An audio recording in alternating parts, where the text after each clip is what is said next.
सविन सिंह अपने geography lecture series में आप सभी लोगों का स्वागत करता हूं।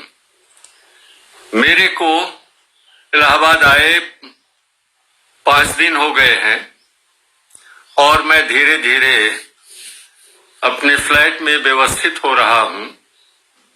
अध्ययन का कार्य भी प्रारंभ हो रहा है। तो आज सोचा कि कुछ आपके लिए प्रेषित करूं अपने वीडियो लेक्चर के माध्यम से। So today I will discuss certain technical terms being used in climatology. आज हम जलवायु विज्ञान में प्रयुक्त कुछ तकनीकी शब्दावलियों पर चर्चा करेंगे। 6 नवंबर को मैंने फेसबुक पर पोस्ट किया था एक सवाल क्वेश्चन और आपसे पूछा था, is isotherm map useful for the farmers or not?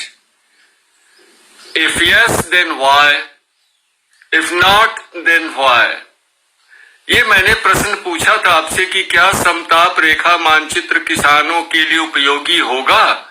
अगर हाँ तो क्यों, नहीं तो क्यों? उसका मैं स्पष्टीकरण आज दे रहा हूं कि समताप रेखा मानचित्र किसानों के लिए उपयोगी नहीं होता है। Isotherm map is not useful for the farmers because the temperature shown on isotherm map is not the real temperature of a place. Rather, it has been changed to converted to sea level. So, the isotherm map does not give the real temperature of a particular place.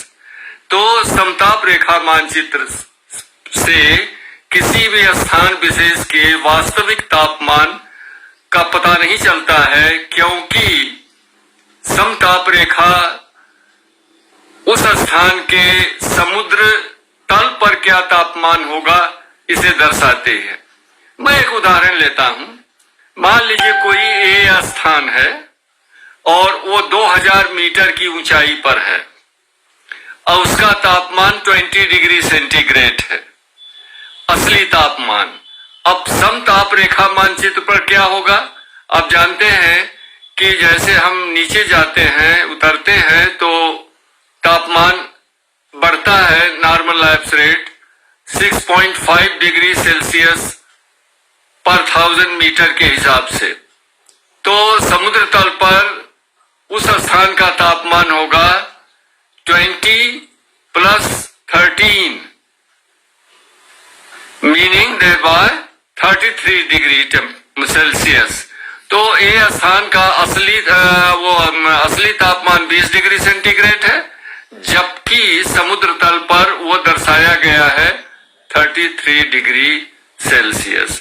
इसलिए समताप रेखा मानचित्र किसानों के लिए उपयोगी नहीं होता है। तो दूसरा एक टर्म प्रयुक्त होता है तापमान से संबंधित, थर्मल एनॉमली, तापीय विसंगति।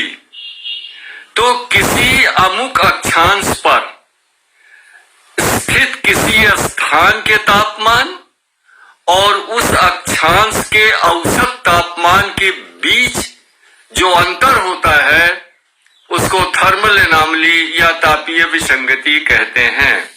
So thermal anomaly refers to the difference of temperature between the average temperature of a particular latitude and the particular place on that latitude. उदाहरण के लिए मान लीजिए हम लेते हैं 40 डिग्री लैटिट्यूड, 40 अंश अक्षांश।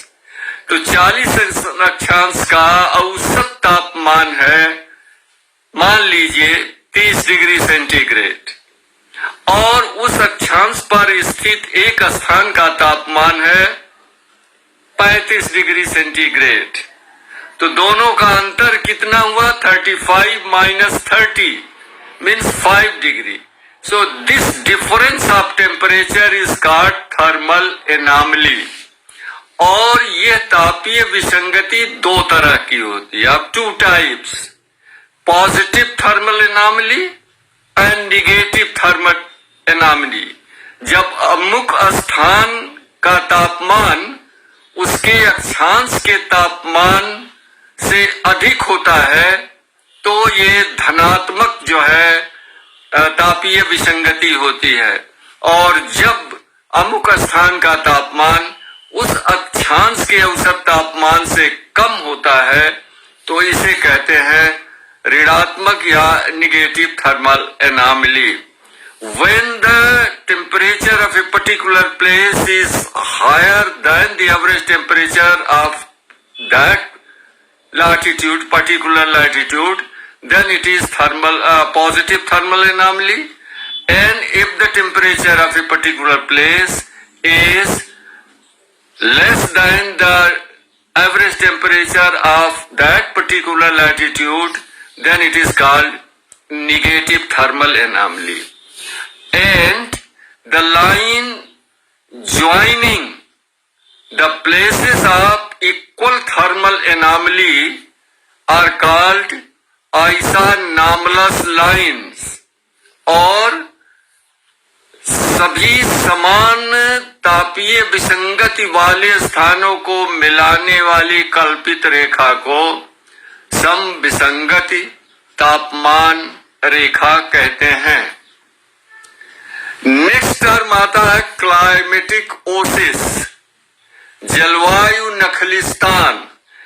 यानी यदि किसी क्षेत्र का तापमान की जलवायु या मौसम दशाएं प्रतिकूल होती हैं, काफी हार्श होती हैं, लेकिन उस क्षेत्र में कुछ ऐसे स्थान होते हैं जहां का मौसम सुखद होता है, उस स्थान को हम जलवायु नखलिस्तान कहते हैं.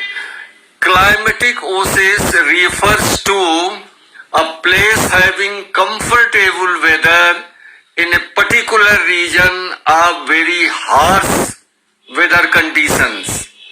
उदाहरण के लिए स्विट्जरलैंड की घाटियों में शीत ऋतु में तापमान माइनस के नीचे चला जाता है, इसलिए अधिकांश कार्यकलाप ठप पड़ जाते हैं.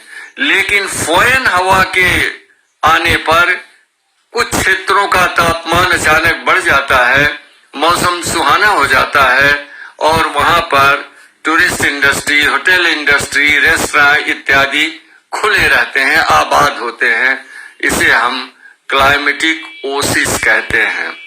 And the last term that I will explain today is a blood rain.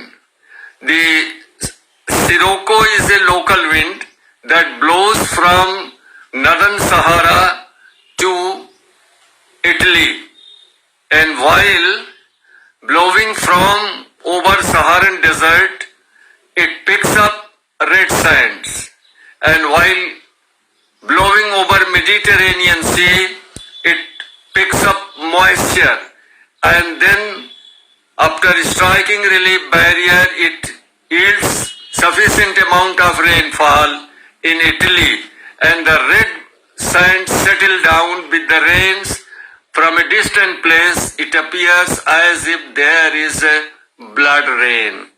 तो सिरोको एक स्थानीय हवा है, गर्म हवा है, जो कि सहारा रेगिस्तान से उत्तर की ओर चलती है और सहारा से लाल रंग के रेत को अपने साथ ले लेती है और रोम सागर के ऊपर से गुजरते हुए ये नमी धारण कर लेती है और इटली में जब बरसात करती है तो ये लाल रंग के रेत जो है नीचे बैठता है और दूर से देखने पर प्रतीत होता है कि रक्त वृष्टि होती है. So the blood rain is related to Sirocco wind, and snow eater is related to Chinook wind, and Foyne is also called as a snow eater. Thank you.